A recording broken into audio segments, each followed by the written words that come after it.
ainsi que nous l'avions indiqué tout à l'heure, la cérémonie protocolaire sera conduite tout à l'heure, mais nous entrons directement au niveau du panel de discussion avec le propos liminaire de M. le secrétaire général du ministère de l'Habitat et de l'Environnement, modérateur de ces travaux. Merci beaucoup.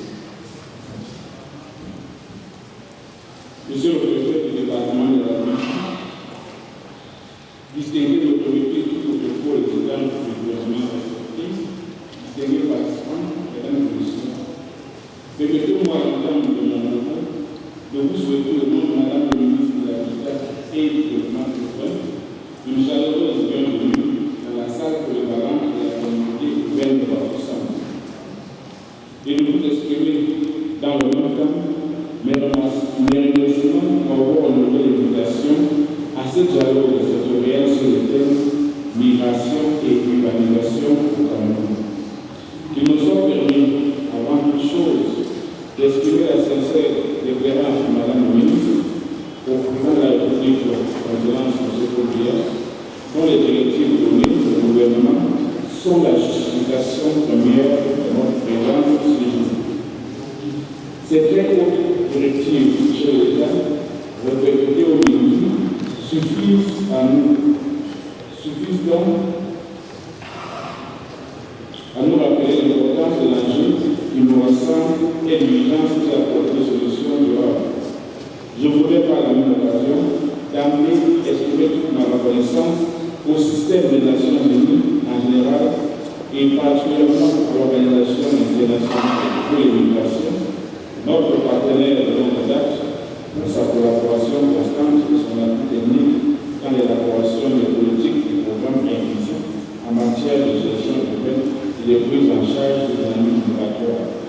Mesdames et messieurs, le Cameroun, à l'instar de plusieurs pays du monde en général et dans la sous-région en particulier, est confronté à des mutations profondes dans ses dynamiques démographiques et spatiales, marquées par une urbanisation rapide et une reconnaissance des flux migratoires, notamment les déplacements internes induits par les crises sécuritaires, le changement climatique et les difficultés socio-économiques.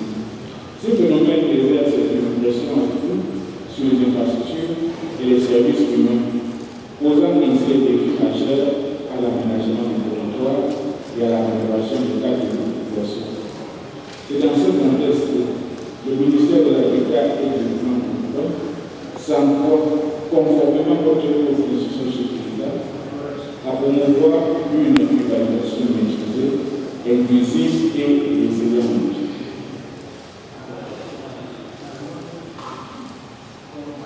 Face à ces défis, le ministère, à travers ses missions régaliennes, œuvre à l'amélioration du cadre de population avec une attention particulière portée aux personnes déplacées internes pour leur population minérale.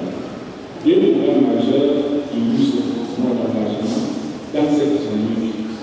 D'abord, le programme de développement des villes exclusives et résilientes PDVR, dont les activités ont transformé cette grande ville camerounaise à travers la réalisation de voiries, des ouvrages d'assainissement, des marchés, des centres communautaires qui ont permis de soutenir 100 nouveaux projets économiques de jeunes, ce qui vise à intégrer toutes les composantes de la population, y compris les déplacés internes, dans la planification urbaine. Il s'agit de développer une ville qui accueille, protège et offre des opportunités à chacun, quel que soit son statut. Ensuite, le programme national de formation de la ville, qui est un levier stratégique pour renforcer la capacité de collectivités territoriales décentralisées à anticiper, planifier et gérer les effets de l'urbanisation et de l'immigration. Il promeut une gouvernance participative et équitable, essentielle pour la cohésion sociale dans nos pays.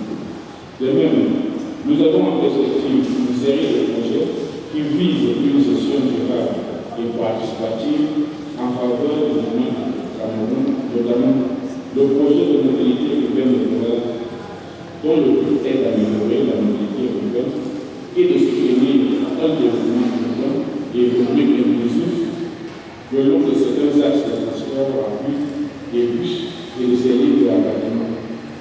Il y a aussi le projet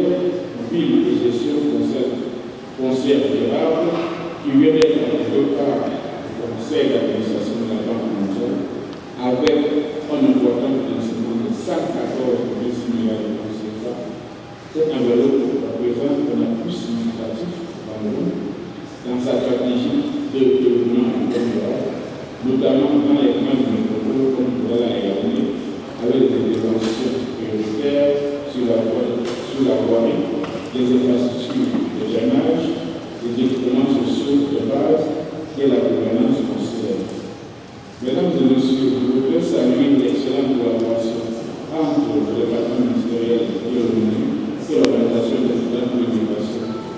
Cette coopération à travers plusieurs initiatives conjointes, notamment dans l'élaboration de politiques intégrées de gestion des flux migratoires, renforce notre capacité à anticiper, planifier et répondre efficacement aux besoins des populations déplacées.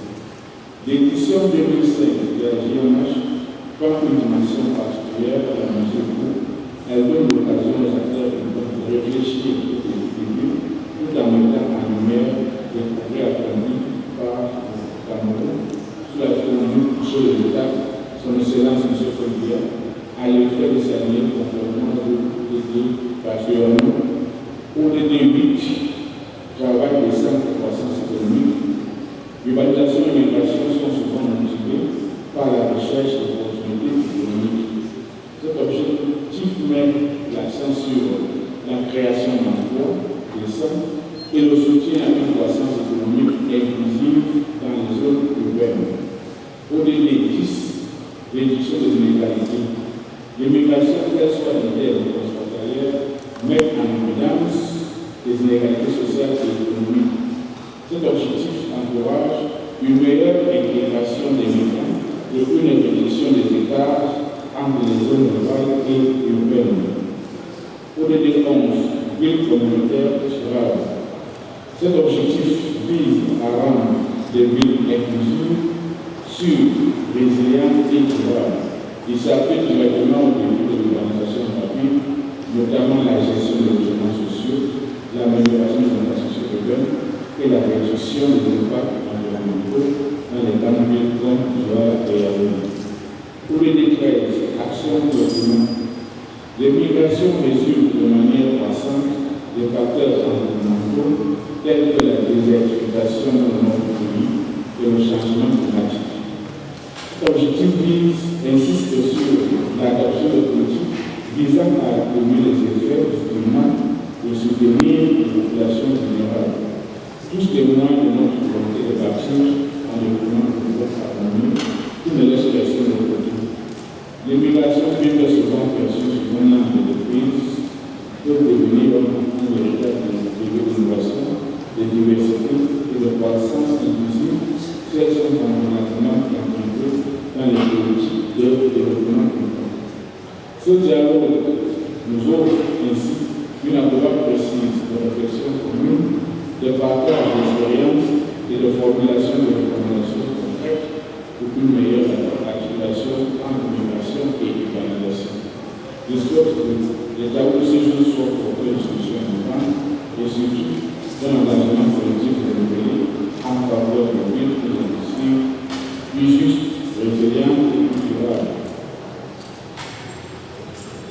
Il est de notre responsabilité, mesdames et messieurs, de s'assurer que l'urbanisation n'est pas perçue comme un problème, mais comme une opportunité.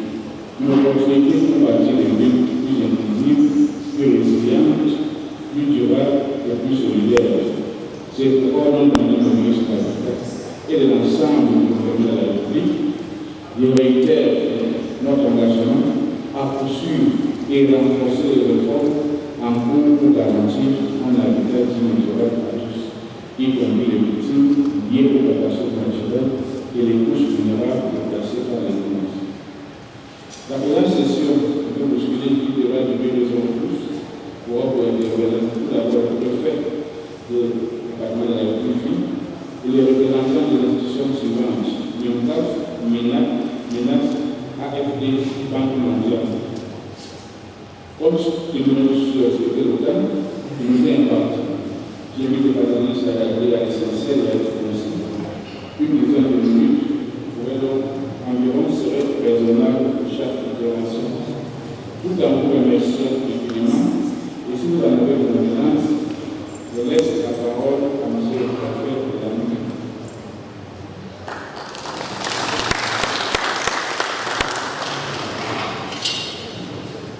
Merci, Monsieur le secrétaire général du Dieu, représentant Madame le ministre des péchés pour ce matin pour l'accueil du ministre du gouvernement. Je voudrais, avant de délivrer ma communication, dire merci à M. le secrétaire général parce qu'il m'a compris. L'ordre du jour a été mobilisé parce qu'après ma présentation, j'aurai la permission de me rendre sur le terrain, question de prendre les dispositions à faire, d'accueillir M. le premier chef du gouvernement qui va traverser le département de la nuit dans quelques instants. Donc, pour cette session spéciale OIM, dialogue sectoriel sur l'immigration et l'urbanisation au Cameroun, il m'a été demandé, en ma qualité de préfet du département de la Nuit, de présenter une communication sur le thème l'état des lieux des flux migratoires internes et de leur impact sur l'espace humain. Distinguées personnalités, mesdames et messieurs, chers participants, l'accès à l'intelligibilité du thème fort évocateur soumis à notre réflexion nous imposera une démarche à deux temps, conformément à sa structuration. Nous ferons d'abord un état des lieux sommaires des flux migratoires internes, compte tenu du temps imparti, qui est de 10 minutes, en nous appuyant sur les causes pour les mobiles de ce fléau en première partie, avant d'évaluer par la suite son impact sur l'espace urbain, deuxième partie de nos communications. Mesdames et messieurs, permettez-moi d'emblée de faciliter notre compréhension en définissant la principale terminologie de ce thème, flux migratoire interne. Ceci dit, les flux migratoires internes ici sont entendus comme le mouvement de déplacement des personnes, membres d'une communauté ou groupe organisé à l'intérieur d'une région, ayant décidé de quitter leur lieu de résidence habituelle ou traditionnelle à l'effet de s'installer ailleurs dans le territoire national. En première partie, comme annoncé plus haut, nous présenterons le cas des lieux de flux migratoires internes. Contraints de quitter leur lieu habituel pour des multiples raisons. De nombreuses populations ou groupes de personnes ont envahi les principales métropoles du Cameroun, surtout avec la naissance des lieux principales et sécuritaires. De même, la quête des meilleures conditions de vie, marquée par les zones rurales, participe de cette dynamique, ayant relevé, selon certaines études, à 58% en 2023 la population vivant en lieu urbain. Sous-titre A, les crises sociales et sécuritaires, facteurs majeurs des flux migratoires internes au Cameroun. Les crises sociales et sécuritaires en cours depuis quelques années ont fortement contribué à la croissance démographique des autres de notre pays. Des milliers de déplacés internes qui ont les actes des sécessionnistes dans les régions du nord-ouest du Cameroun, ainsi que ceux de certaines parties des régions septentrionales en proie à la menace de la secte Boko Haram, ont pris d'assaut les principales villes du pays.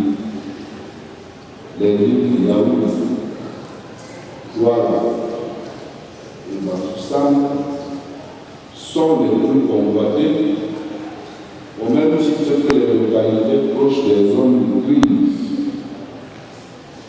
Dans cette deuxième catégorie, nous pouvons citer la ville de Tcham, voisine au département du Médiaret, Fumba, limitrophe au département du Bui, Bouda, proche de la maison, Bonabéry, AIGD du département du Fapou, Saint-Oublier, Pousserie et Mora, situé dans la gueule du bassin de Labjak, terre fertile aux activités touristes de la secte de Boko Haram. Ces crises sécuritaires déclenchées dans les années 2010 de Boko Haram et 2016 pour la crise anglophone, occasionnant d'importants mouvements de personnes vers le plan métropole, ont plutôt rejoint un autre domaine appelé les zones rurales. Je vous prie de m'accorder une minute sur la présentation.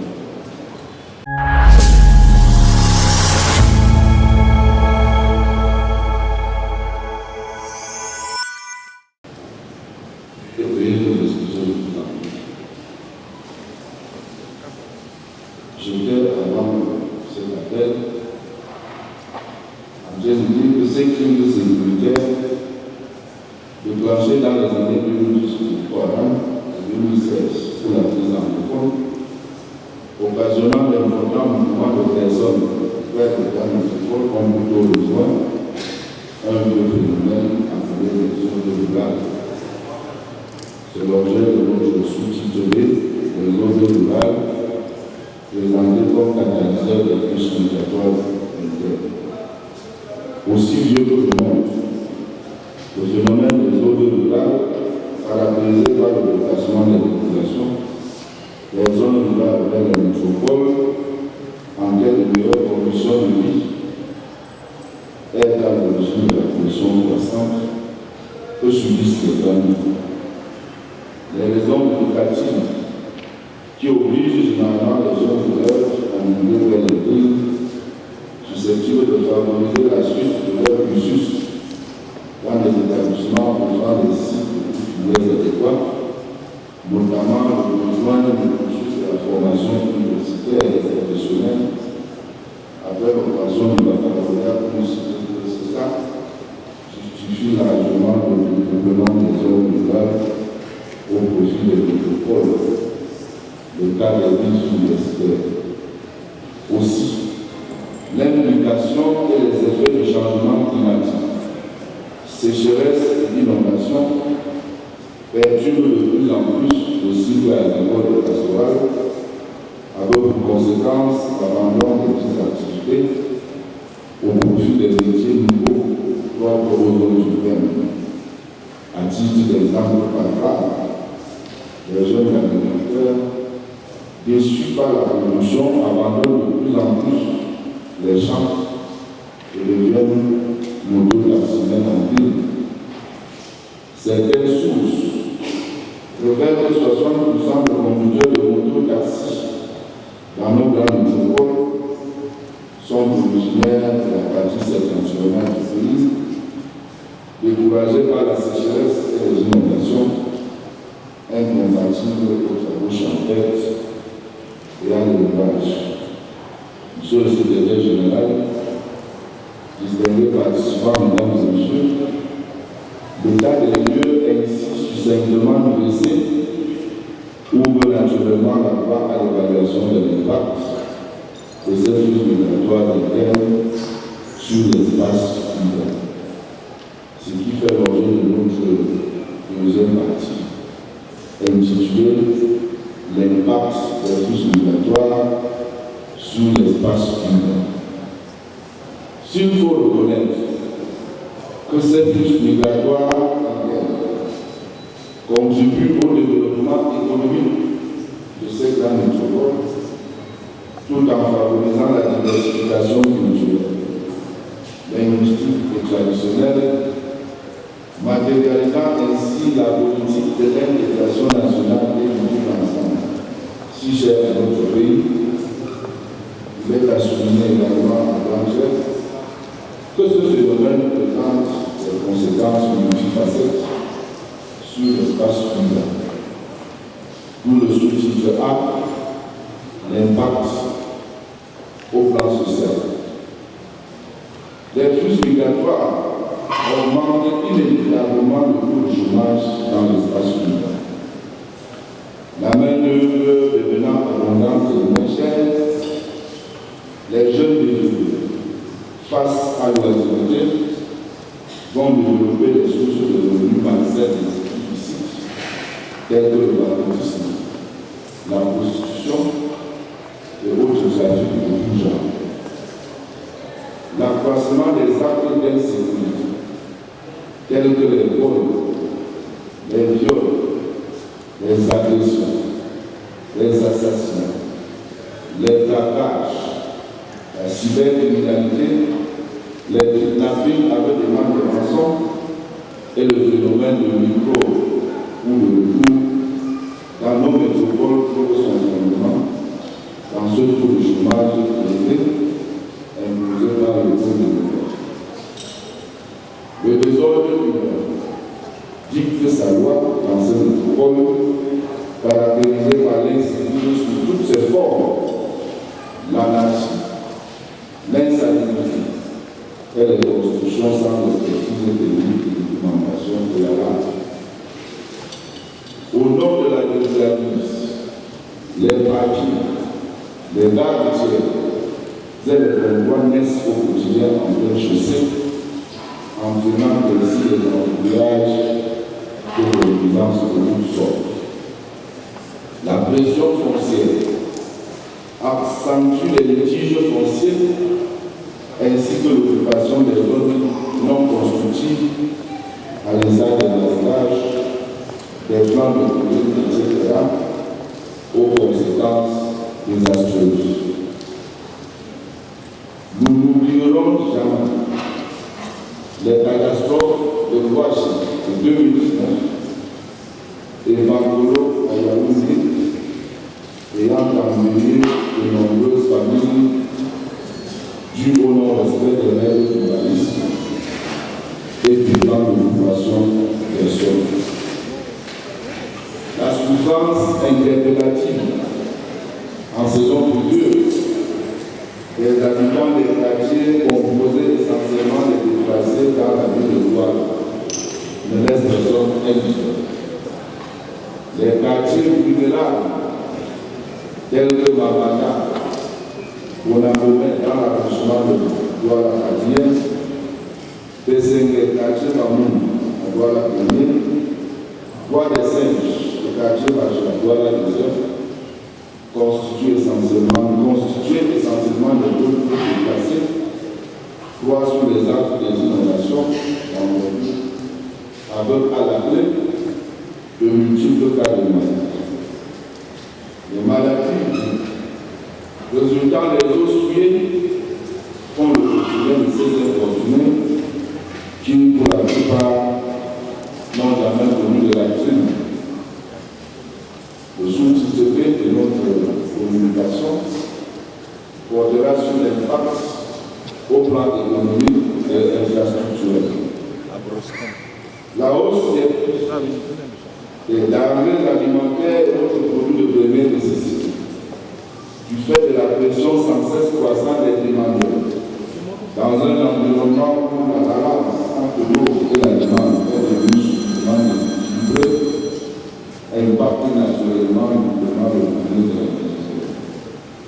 Aussi, la surpopulation de l'espace public n'est pas sans conséquence sur les structures de logement devenues rares et insuffisantes, engendrant non seulement le coût élevé du loyer, mais surtout la nuée vers la sanitaires dans les zones à risque et le recours aux immeubles menaçants et exposés aux économies.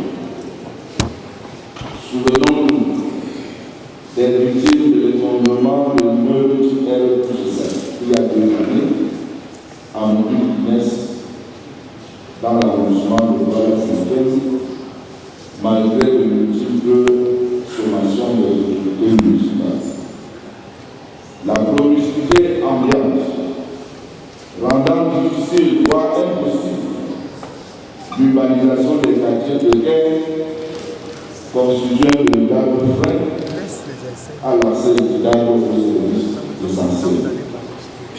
Le non-respect ou la non-maîtrise des effectifs passants des classes dans les structures scolaires même dû à la demande passante des déplacés internes de la ville anglophone pose un véritable problème tant aux enseignants qu'aux apprenants. En guise de conclusion, mesdames et messieurs, au regard de ce qui précède, il est impératif que l'aménagement urbain tienne compte des mouvements migratoires. En d'autres termes, les structures de consensus de l'État, avec le concours des autorités administratives communales des aménagements de l'ordre, veilleront sans état d'âme complaisance à la mise en œuvre des politiques gouvernementales, à l'instar du programme CVD qui vise principalement l'amélioration des conditions de vie dans les quartiers précaires. Aussi, la politique publique relative à la construction des logements sociaux incarnée par le MINDU est sanitaire au même titre que la création des cités communales qui plante progressivement corps dans nos municipalités. Il est donc indispensable pour l'administration publique et les municipalités de se redéployer en prenant en compte l'impact des flux migratoires internes dans l'élaboration des stratégies adaptées à la gestion durable du commun. Enfin, la création de réserves foncières et des lotissements dans le siège de l'extension des métropoles permettra également aux populations déplacées de bénéficier des logements et des parcelles sécurisées répondant aux normes urbanistes. Mesdames et messieurs, je voudrais vous remercier pour votre bienveillante attention.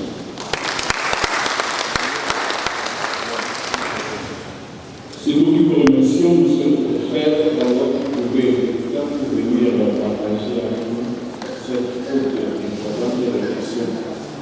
Nous le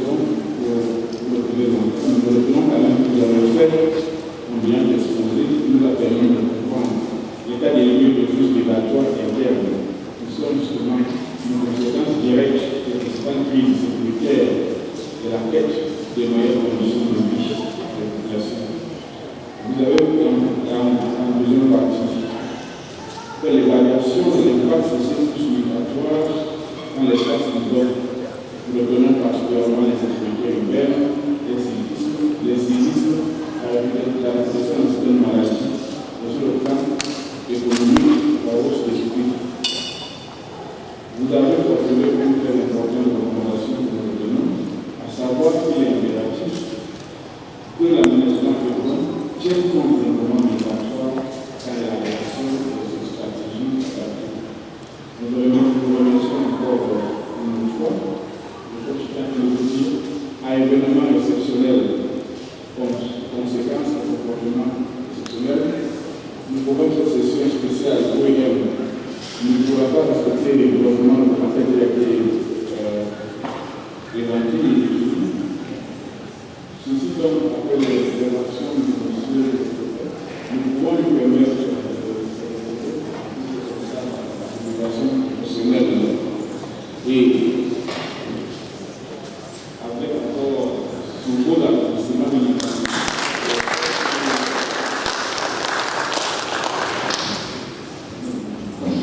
Bon, pour ceux qui n'étaient pas là quand je prenais la parole, je voudrais m'excuser, je remercie parce que le Premier ministre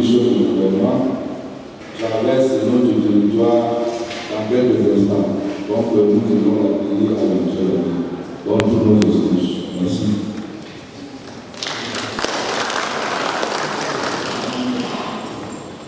Encore merci